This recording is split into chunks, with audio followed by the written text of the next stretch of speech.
देखो हेडिंग डालो, केपलर के नियम से न्यूटन का गुरुत्वाकर्षण नियम।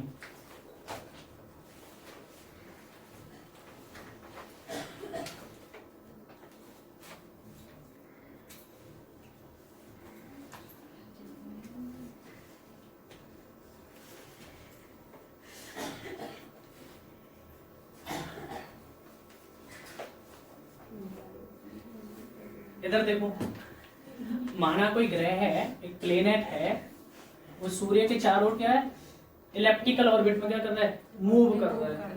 माना मेरे पास में क्या है, यहाँ पे सन है ये, और मेरे पास में इसकी जो रेडियस है वो मेरे पास में आर है, और वो क्या है, एट इंस्टेंट टाइम, किसी क्षण क्या है, वो ए पॉइंट पर है। ठीक है, आफ्टर dt टाइम क्या है मेरे पास में, जो प्लेनेट है वो कहाँ, ए बिंदु से बी बिंदु पर पहुंच जाता है। ठीक है, तब लिखेंगे इसका एरिया कितना हो जाएगा, वो हम निकालेंगे इसका।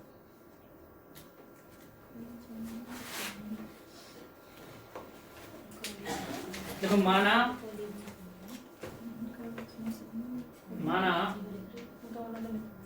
किसी क्षण स्मॉल टी पर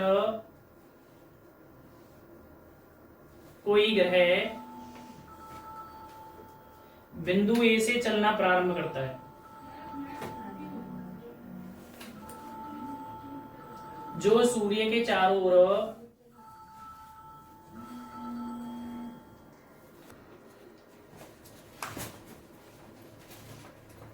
माना ग्रह, लिखो माना ग्रह बिंदु ए से बिंदु बी तक पहुंचने में dt समय लेता है। Let any instant time t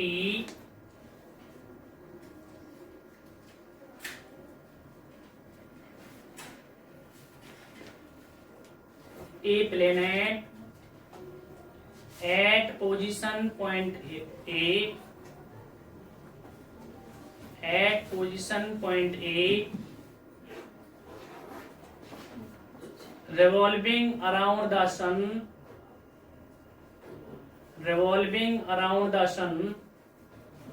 in elliptical orbit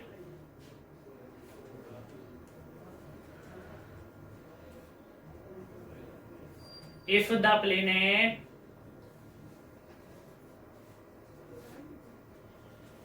move to point B, if the planet move to point B from point A in small interval,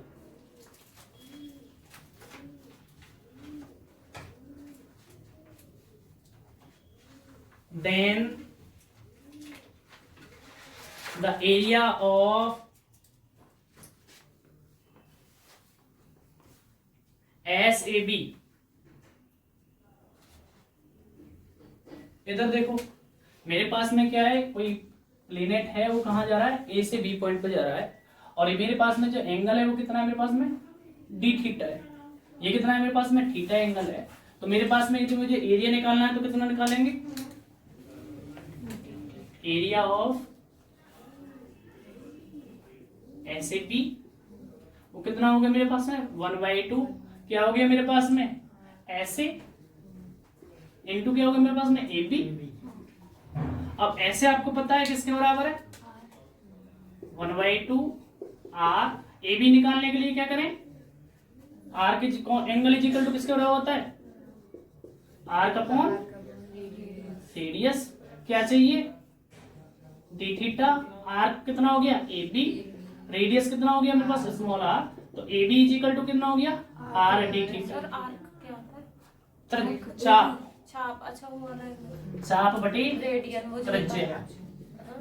ठीक है, अब मेरे पास में इधर हो जाएगा, एरिया कितना हो गया, डेल्टा ए। नहीं ये एंगल है पूरा ऐसे ही। Delta A is equal to कितना हो गया, 1/2 R into R d theta. तो delta A is equal to कितना हो जाएगा, 1/2 R² d theta. But the areal velocity of the planet is क्या होती है मेरे पास में कांस्टेंट, क्या है ग्रह की क्षेत्रीय चाल नियत रहती है, ये हम पहले से जानते हैं। तो मेरे पास में एरियल वेलोसिटी कितनी हो जाएगी delta a upon delta t is equal to कितना हो जाएगा 1/2 r square d theta upon d t is equal to क्या मान लो मैं कांस्टेंट मान लूं, और वो कांस्टेंट क्या मान लेता हूं मैं स्मॉल h मान लेता हूं। भाई कोई भी कांस्टेंट हो सकता है, वो आर्बिट्रेरी हमने कांस्टेंट मान लिया, वो मान लिया हमने स्मॉल h के बराबर। तो मेरे पास में क्या होगा r square d theta upon d t is equal to ये भी भाग लगा के जाएगा तो क्या रहेगा कांस्टेंट ही रहेगा, कोई कांस्टेंट में कांस्टेंट डिवाइड करेंगे तो मेरे पास में क्या रहेगा h के ही बराबर रहेगा। अब मेरे पास में क्या है ये रिलेशंस हमें किस नंबर क्या मान लें हम फर्स्ट मान लें, सर 2 कहाँ है? ये कांस्टेंट में लगा दिया। भाई किसी में जैसे मान लीजिए मेरे पास में कोई 5 है, मान लीजिए 2x इज इक्वल टू 5 को क्या बोलेंगे हम कांस्टेंट, x को यदि हम x निकालेंगे तो क्या होगा 5/2, आगे क्या आ गया कितना आ गया 2.5, इसको भी हम क्या बोलेंगे कांस्टेंट ही तो बोलेंगे। मतलब इसलिए मैंने कर दिया कि आगे हमें दिक्कत ना हो डेरिवेशन सॉल्व करने के लिए, ठीक है ना, इसको मैंने क्या कांस्टेंट के साथ ही भेज दिया। अब मेरे पास में क्या है द रेडियल वेलोसिटी, ये देखिएगा मेरे पास में जो प्लेनेट है वो क्या है सन के अबाउट रिवॉल्विंग कर रहा है, तो मेरे पास में क्या होगा इसके दो एक्सेलरेशन होंगे, एक तो होगा रेडियल एक्सेलरेशन और एक होगा ट्रांसवर्स एक्सेलरेशन, क्योंकि क्या है ये रेडियस के अलोंग ऐसे मूव कर रहा है एज इलेप्टिकल ऑर्बिट पे, तो हमें क्या चाहिए एक्सेलरेशन में केवल हमें चाहिए रेडियल एक्सेलरेशन मतलब त्रिज्य त्वरण, बट वी नो डैट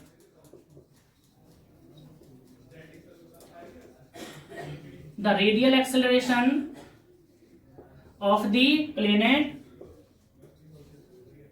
और उसको क्या मान लें अल्फा मान लें, क्या हो गया ग्रह का त्रिज्य त्वरण, और वो किसके बराबर होता है alpha is equal to d square r over क्या होगा डी टी स्क्वायर माइनस के आर स्क्वायर इंटू क्या होता है d theta upon d t का स्क्वायर, ठीक है आर नहीं आएगा डी थीटा का जो आएगा वो स्क्वायर यहां आएगा। ये इक्वेशंस होती है, आप डायरेक्ट याद करेंगे इसको। अब इसका प्रूफ है तो आप मास्टर डिग्री में पढ़ेंगे कि रेडियल एक्सेलरेशन का क्या है और मेरे पास में ट्रांसवर्स एक्सेलरेशन क्या है, आप सीधा इक्वेशंस क्या है याद करेंगे। एज मैं एक हिंट दे दूं, एज ए शॉर्ट ट्रिक बोल दूं कि क्या बोलते हैं वो एज ए सही नहीं है, लेकिन आपको एज ए सिमिलर वे में एक इक्वेशंस मिल सकती है एक्सेलरेशन की। जैसे मान लीजिएगा ये किस पे डिपेंडेंट है, रेडियस पे डिपेंडेंट है और किस पे डिपेंडेंट है थीटा एंगल पे डिपेंडेंट है। यदि मैं क्या ले लूं लीनियर वेलोसिटी और एंगुलर वेलोसिटी का रिलेशन ले लूं, एज ए ट्रिक मान सकते हैं, कहां से निकला है एज एक आइडिया ले सकते हैं। मेरे पास में क्या होगा v इक्वल टू क्या होगा आर ओमेगा, ठीक है ना। अब मैं इसका क्या दूं डिफरेंशिएशन कर दूं dv ओवर dt, तो मेरे पास में क्या होगा d over dt r cross omega के बराबर होगा। अब मेरे पास में क्या हो जाएगा, इसको क्या लिख सकता हूं मैं dv over dt is equal to क्या लिख दूं मैं r cross d omega upon dt plus क्या हो जाएगा मेरे पास में ओमेगा dr ओवर dt। अब देखिएगा कोई भी क्वांटिटी हो, ये हम जानते हैं यूनिट लॉ से जो हम डायमेंशन पढ़ के आए हैं, ये क्या है मेरे पास में एक्सेलरेशन है, तो ये भी एक्सेलरेशन होगा ये भी एक्सेलरेशन होगा, मतलब सेम क्वांटिटी ही क्या होती है ऐड होती है। इसका मतलब क्या होगा एक्सेलरेशन है तो एक्सेलरेशन ही ऐड हो रखा होगा।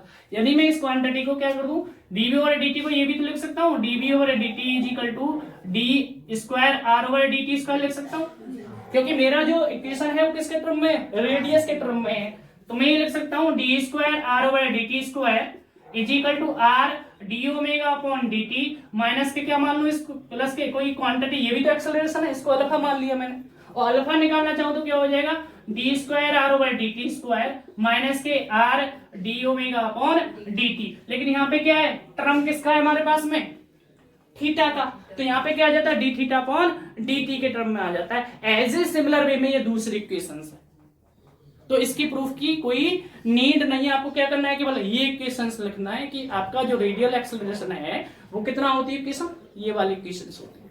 ठीक है, अब मुझे क्या चाहिए, अब इस इक्वेशन को सेटिस्फाई कैसे आगे सॉल्व, तो हम कर नहीं सकते। अब क्या है, अपनी तरह से एक आर्बिट्रेरी क्या मान लें, कांस्टेंट मान लें, और आर्बिट्रेरी कांस्टेंट क्या मान लें, u इज इक्वल टू क्या मान लें, 1/r मान लें। Let us consider a arbitrary variable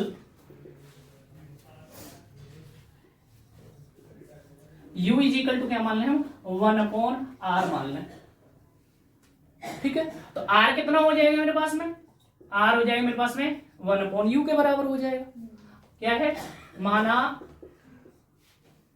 एक स्वेच्छ चर क्या है मेरे पास में, u है, तब u इज इक्वल टू कितना मान लिया हमने, 1/r। हम इसलिए कर रहे हैं कि हम इस इक्वेशन को क्या कर दें, सेटिस्फाई कर दें। आगे एक लाइन भी ऐड कर सकते हैं, विच satisfy the above equation.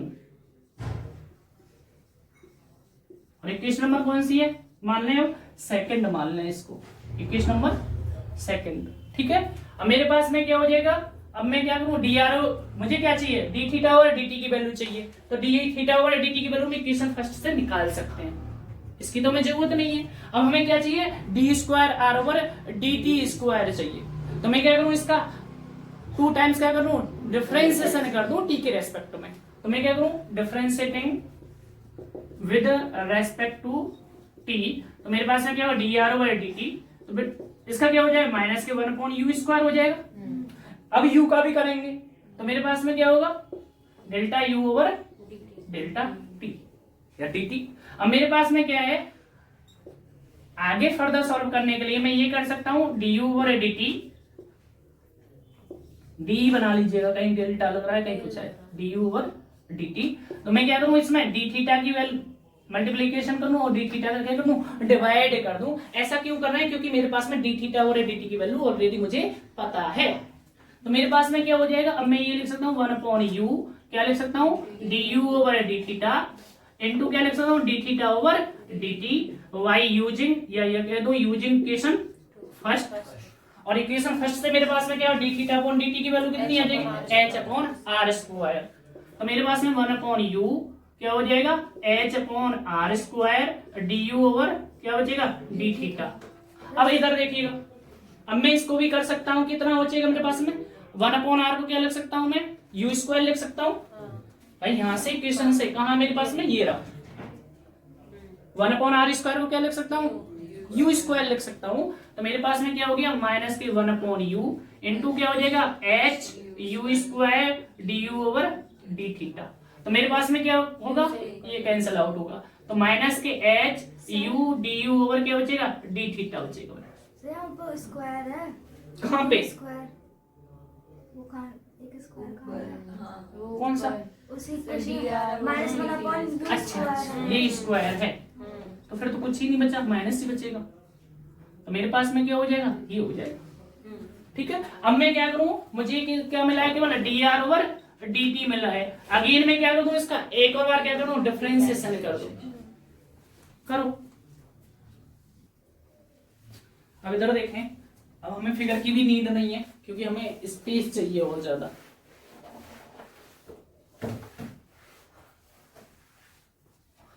Again क्या करें, डिफरेंशिएशन कर दें किसके, टी के रेस्पेक्ट में। Again differentiating with respect to t, तो मेरे पास में क्या हो गया, d square r over d t square minus के एच, तो ये कितना हो जाएगा, डेल स्क्वायर यू ओवर क्या हो जाएगा, डेल्टा थीटा स्क्वायर इंटू क्या हो जाएगा, थीटा के रेस्पेक्ट में करेंगे तो delta theta upon delta t, delta theta upon delta t, और delta theta upon delta t की वैल्यू फिर पता है वो कितने होंगे, del square u over d t square is equal to minus के एच इंटू क्या हो जाएगा मेरे पास में, h into r square, del square u over क्या बचेगा, डेल स्क्वायर थीटा स्क्वायर।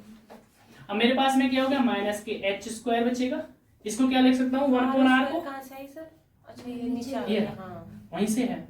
अब मेरे पास में क्या है 1/r² को क्या लिख सकता हूँ अगेन यू स्क्वायर कर सकता हूँ, you square D square u over D theta square, ये आ गया आपका इसकी वैल्यू। और ये वैल्यू को इक्वेशन कौन सी मान लें हम, थर्ड। अब क्या करेंगे समीकरण सेकंड और थर्ड से, नहीं इक्वेशन फर्स्ट और इक्वेशन थर्ड से समीकरण सेकंड में मान रखने पर, है ना, putting the value of D theta upon d T and एक ऐसे कीजिएगा भाई, एक और स्टेप बना लीजिएगा क्योंकि यू के टर्म में ही कर लीजिएगा, हमें दिक्कत नहीं बनेगी। ऐसे कर लीजिएगा पहले, now equation first, now equation first मैं क्या करूं d theta upon d t is equal to क्या होगा एच अपॉन क्या हो जाएगा आर स्क्वायर, और इसको मैं लिख सकता हूं एच इंटू यू स्क्वायर, क्योंकि दोनों कैसे हो गए मेरे पास में एक सेम वेरिएबल में हो गया इसलिए हमने कर दिया। अब मैं क्या करूं इसका, अब रख दीजिएगा इसको इक्वेशन क्या मान लें फोर्थ। नाउ ऐसे कर सकते हैं, now equation second comma third comma fourth. अब मेरे पास में क्या हो गया अल्फा इज इक्वल टू कितना हो जाएगा, इसकी वैल्यू रखेंगे तो क्या होगा माइनस के h square u square del square u over delta theta square minus के आर क्या हो जाएगा एच स्क्वायर यू स्क्वायर का क्या हो जाएगा होल स्क्वायर। मैंने वैल्यू रख दिया है केवल। अब मेरे पास में क्या हो गया माइनस के एच स्क्वायर यू स्क्वायर आपने कॉमन ले लिया है, कॉमन लेने के बाद में क्या बचेगा del square u over delta theta square. अंदर कितना बचेगा मेरे पास में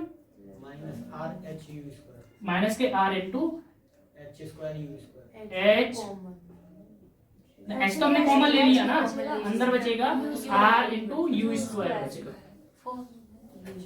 नहीं हमने कॉमन ले लिया, आप ओपन करके भी दिखा सकते हैं। अब मेरे पास में क्या आप एक और चीज जानते हैं, यदि मैं आर की और यू की मल्टीप्लाई कर दूं तो क्या होगा मेरे पास में 1 के बराबर आ जाएगा, प्लस में आएगा, आर इंटू यू करेंगे तो क्या होगा 1 के बराबर आ जाएगा। तो मेरे पास में इक्वेशन हो जाएगी alpha is equal to minus के h square u square del square u over delta theta square plus के क्या बचेगा मेरे पास में यू, अरे ऐसे कर लीजिएगा ना आर इंटू यू यू बचेगा भैया, तो यू बचेगा ना alpha is equal to minus के h square u square del square u over delta theta square plus के क्या बचेगा मेरे पास में यू, ये वाला बचेगा।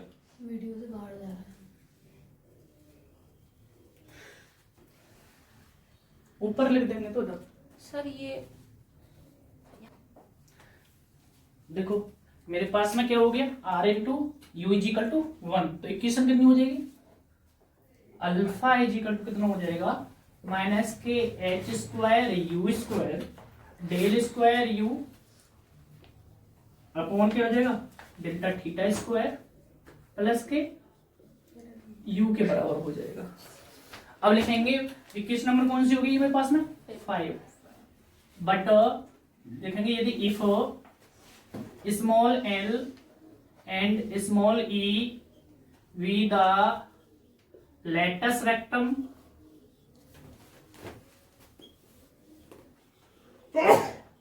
And eccentricity of the planet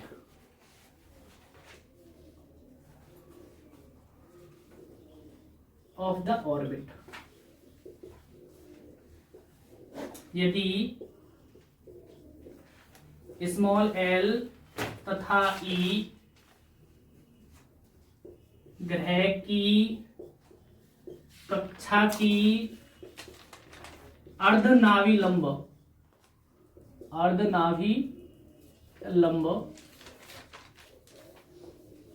व उत्केंद्रता है,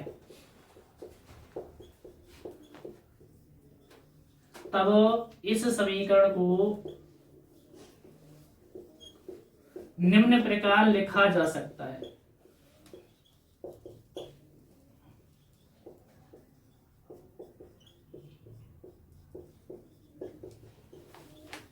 then the equation can be written as,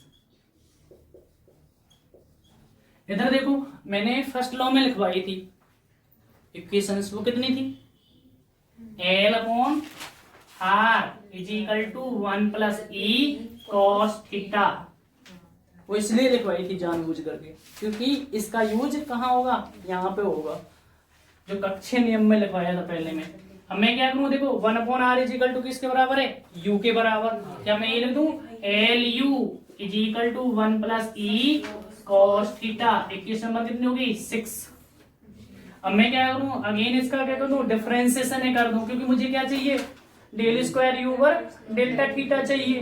तो मेरे पास में क्या, differentiating with respect to theta, तो L d delta u over delta theta is equal to क्या हो जाएगा, 1 का हो जाएगा 0 और cos थीटा का कितना हो जाएगा, माइनस के sin थीटा। अब मैं क्या करूं, अगेन कर दूं, अगेन करने के क्या हो जाएगा, L D square u over delta theta square क्या हो जाएगा, माइनस के E sin थीटा क्या हो जाएगा, cos थीटा। इक्वेशन नंबर कितनी होगी, 7। नाउ इक्वेशन 6 प्लस 7 मतलब 6 और 7 को क्या कर दें हम, ऐड कर दें। तो मेरे पास में बचेगा L del square over delta theta square, और मेरे पास में क्या बचेगा, LU इज इक्वल टू कितना हो जाएगा, 1 plus E cos theta minus के E cos थीटा, और E cos थीटा से E cos theta cancel out हो जाएगा। तो मेरे पास में क्या बचेगा, L del square U over delta theta square plus के क्या होगा, LU इज इक्वल टू क्या हो गया, 1 के बराबर हो जाएगा।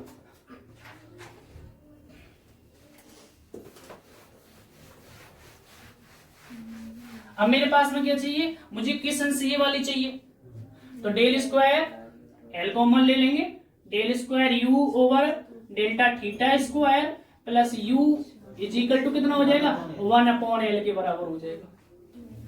और यह मान कहाँ रख दें, इक्वेशन नंबर 5 में रख लें। पुटिंग दीज वैल्यू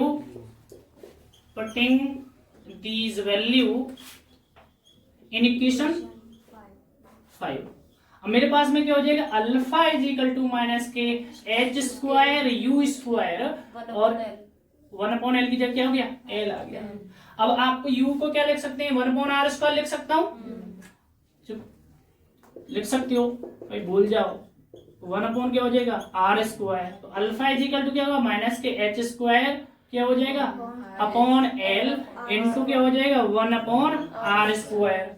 क्या मैं ये कह सकता हूं, अल्फा जो प्रोपोर्शनल होगा 1 अपॉन क्या हो गया, R स्क्वायर के, और अल्फा का चिन्ह हटाएंगे तो मेरे पास में क्या हो गया, अल्फा इज इक्वल टू क्या होगा, K upon R square. K क्या है मेरे पास में, where K is equal to H square upon L लिखेंगे, where K is equal to क्या है मेरे पास में, H स्क्वायर अपॉन L।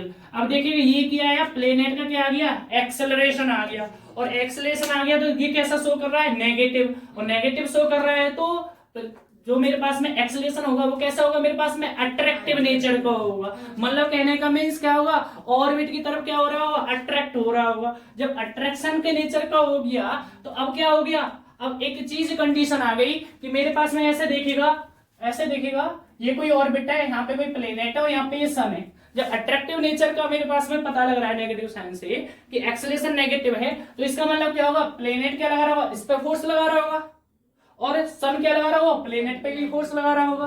तो मेरे पास में क्या हो जाएगा, न्यूटन का क्या लगा देंगे, थर्ड लॉ लगा देंगे। पहले हम यहाँ से क्या निकालें हम यहाँ से पहले हम फोर्स निकालें। हम बता दें कि स्मॉल m जो मास है वो किसका है, मेरे पास में प्लेनेट का है, और कैपिटल M जो मास है वो मेरे पास में किसका है, सन का है। और आपको एक्सेलरेशन पता है, एक्सेलरेशन आपको ऑलरेडी पता है, तो आप फोर्स लगा देंगे न्यूटन सेकंड लॉ से, F इक्वल टू क्या होता है, ma। एक्सेलरेशन ये रहा, और सर थर्ड ठीक है? लॉ कब लगेगा,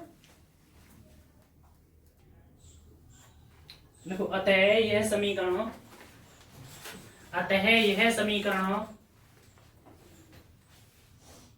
यह दर्शाती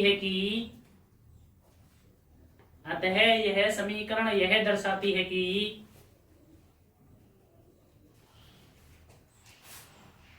ग्रह का त्वरण सूर्य से इसकी दूरी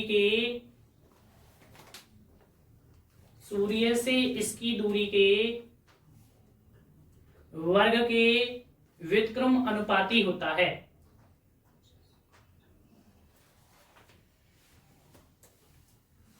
नेगेटिव चिन्ह मतलब ऋणात्मक चिन्ह यह बताता है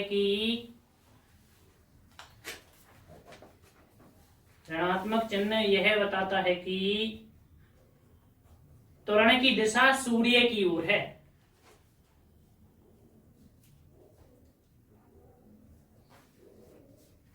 लिखो this equation so that the acceleration of planet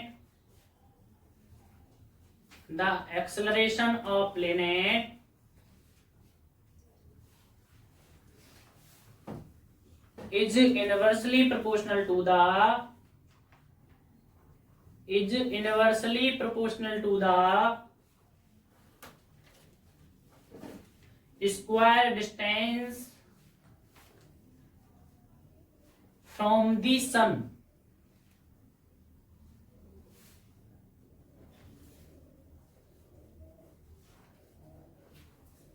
That is negative sign indicate the force are attractive natures. लिखेंगे माना स्मॉल m तथा कैपिटल M। लिखिएगा नेक्स्ट, माना small m and capital M क्रमशः ग्रह तथा सूर्य के द्रव्यमान हैं तथा F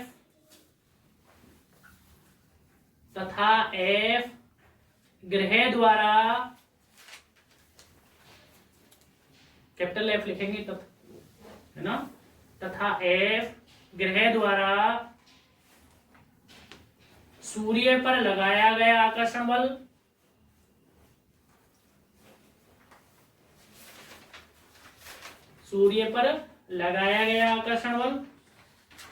तथा F डैश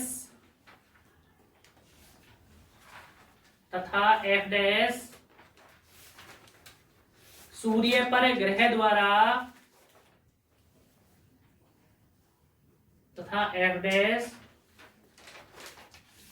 पर ग्रह द्वारा लगाया गया प्रतिकर्षण बल है। तब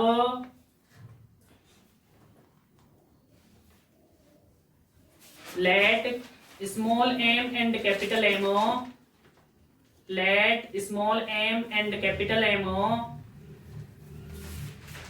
be the mass of planet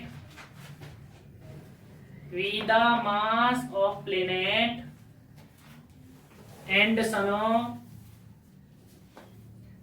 Full stop. Capital F is the force of attraction. Capital F is the force of attraction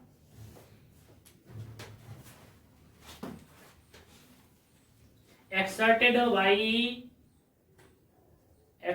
by the sun on the planet, and F dash is reaction force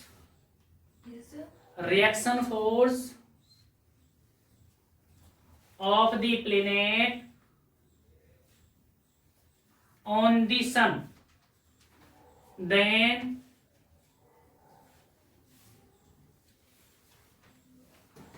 तब कितना हो जाएगा मेरे पास में, इस equation को कितना मान लें हम, कितनी इक्वेशन बन गई, ये वाली इक्वेशन कितनी बनेगी 8।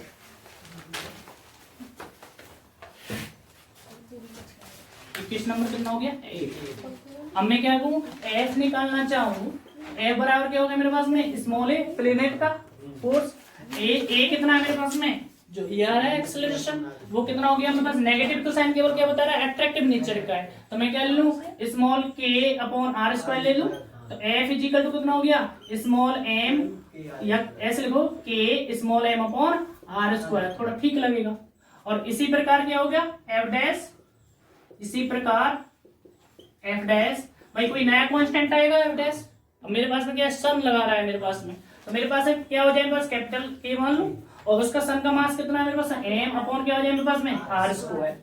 अब मेरे पास में क्या होगी इक्वेशन ये होगी, एक इक्वेशन ये होगी। अब मेरे पास में क्या है एक्शन फोर्स लग रहा है और रिएक्शन फोर्स लग रहा है, तो न्यूटन के थर्ड लॉ से हम क्या करें दोनों को इक्वल कर दें, तो नाउ या ऐसे कर दीजिएगा अकॉर्डिंग टू, ऐसे लिखो according to Newton's third law, Newton की गति के तृतीय नियम से, या न्यूटन आगे करेंगे क्या हो जाएगा मेरे पास में के एम अपॉन क्या हो जाएगा capital r square is equal to k small m upon क्या हो जाएगा आर स्क्वायर, के आर स्क्वायर से आर स्क्वायर कैंसिल आउट हो जाएगा, तो मेरे पास में के कैपिटल के एम इज इक्वल टू कितना हो जाएगा स्मॉल के इंटू स्मॉल एम, इसको स्मॉल बना दीजिएगा जहाँ पे है चेंज करने के लिए, ये कैपिटल है यहाँ पे स्मॉल लिख जाएगा।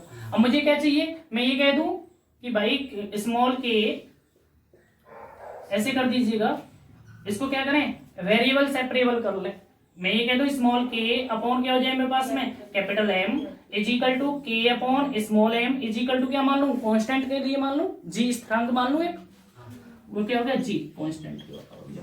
अच्छा कांस्टेंट के बराबर हो गया तो small k into small m is equal to कितने के बराबर हो गया capital m, capital M is equal to कितना हो गया जी के बराबर हो गया, और के की वैल्यू कितनी आ जाएगी स्मॉल के इज इक्वल टू क्या हो गया जी एम, और यह मान कहाँ रख दें हम इक्वेशन नंबर 8 में रख दें। तो कैपिटल के कोई माना है स्मॉल के भी तो मान सकते हैं कैसे नहीं जी के अपॉन एम बराबर जी माना है, तो कैपिटल के अपॉन स्मॉल एम बराबर जी भी तो मान सकते हैं, बिल्कुल मान सकते ठीक है ना। अब मैं क्या कर दूं इसका क्या कर दूं मैं वैल्यू रख दूं, अब मेरे पास में क्या हो जाएगा के की वैल्यू रखेंगे तो एक्सेलरेशन आ जाएगा alpha is equal to now equation 8 हो जाएगा, तो मेरे पास में क्या होगा अल्फा इज इक्वल टू कितना हो जाएगा माइनस के जी एम अपॉन क्या हो जाएगा आर स्क्वायर के बराबर हो जाएगा। नोट करो इसे, सर एक बार ऊपर से समझाना जरा, इसको इक्वेशन क्या मान लें हम कितनी बन गई हमारी 8, ये कितना होगी मेरे पास में 9, ये कितना हो गया मेरे पास 10 और ये कितना हो गया मेरे पास में 11। लिखोगे समीकरण 11 से समीकरण 9 में मान रखने पर, इधर मिटा दो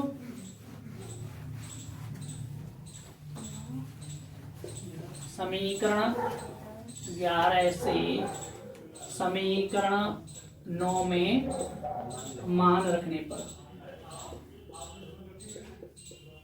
वो कितना हो जाएगा फिर एफ इज इक्वल टू हो जाएगा small m capital m upon क्या हो जाएगा मेरे पास में आर स्क्वायर के बराबर हो जाएगा। यही क्या था ग्रेविटेशनल क्या है मेरे पास में फोर्स है, और यही मुझे क्या करना था प्रूफ करना था। जी भी तो आएगा एज ए हमने कंडीशन कर देंगे तो मेरे पास में क्या है जी एम, अच्छा value k is equal to g m ये ठीक है। लिखूंगी यही गुरुत्वाकर्षण का नियम है।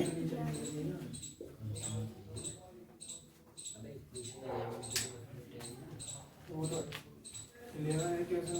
तो 8 में रखा ना के तो मान तो अल्फा को मानना पड़ता ना।